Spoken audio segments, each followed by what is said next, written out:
ज्ञान गिला बादी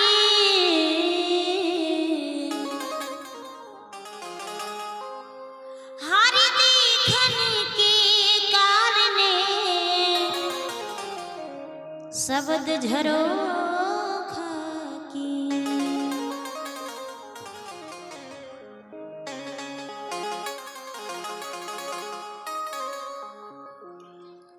तोहरा से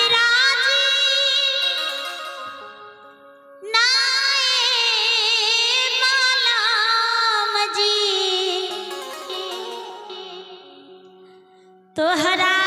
सिराजीना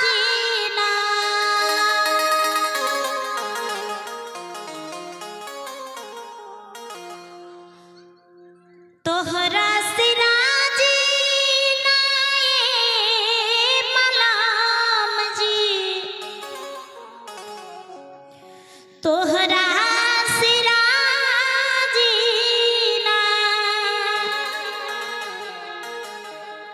हमके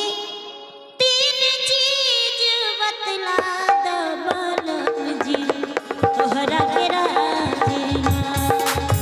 हमके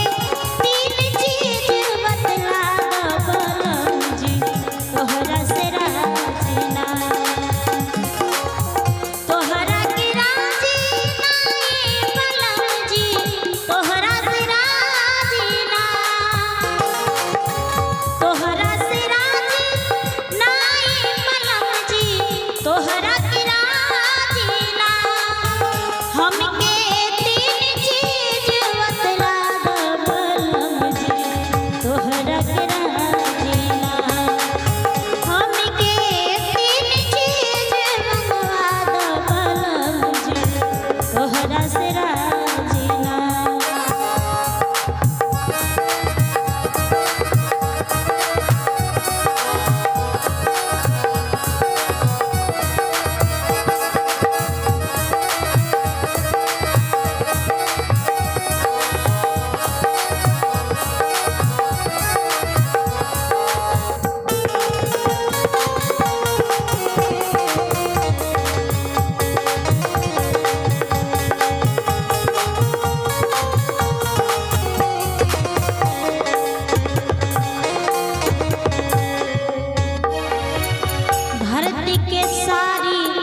आकाश के साया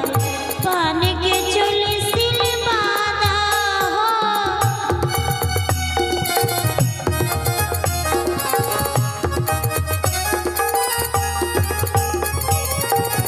धरती के सारी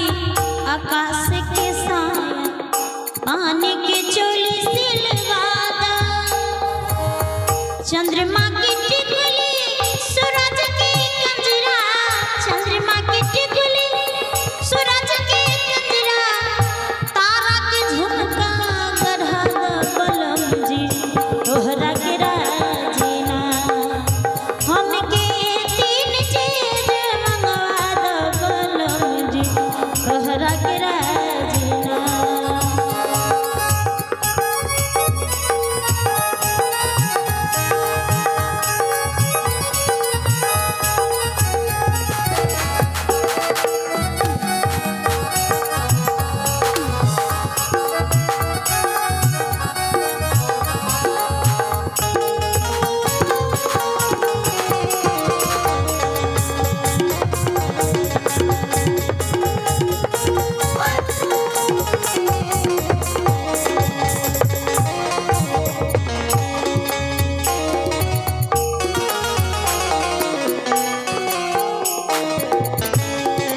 मन के भरम मिटा दो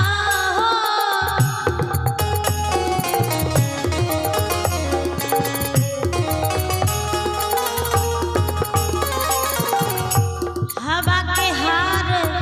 गले पहना दो मन के भरम मिटा दो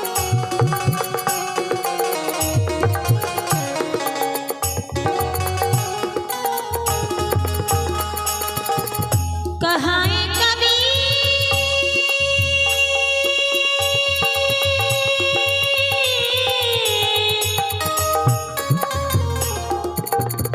कहाए सुनो गुरु रामाना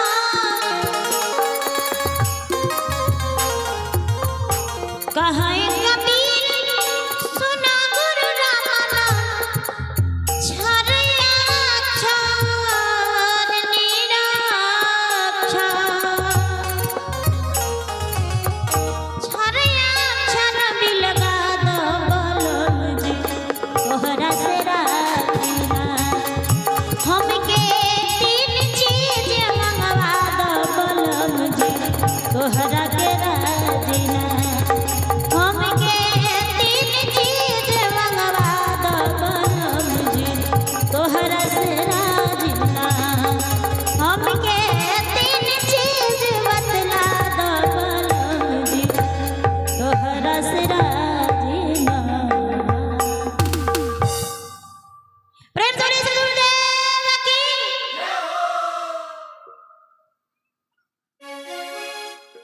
तो आइए अब प्रसंगों पर आगे बढ़ते हैं। तो जब राजा और रानी जाते हैं प्रयागराज कुंभ मेला में घूमने के लिए तो देखते हैं जगह जगह पे पंडाल लगा हुआ है और सत्संग हो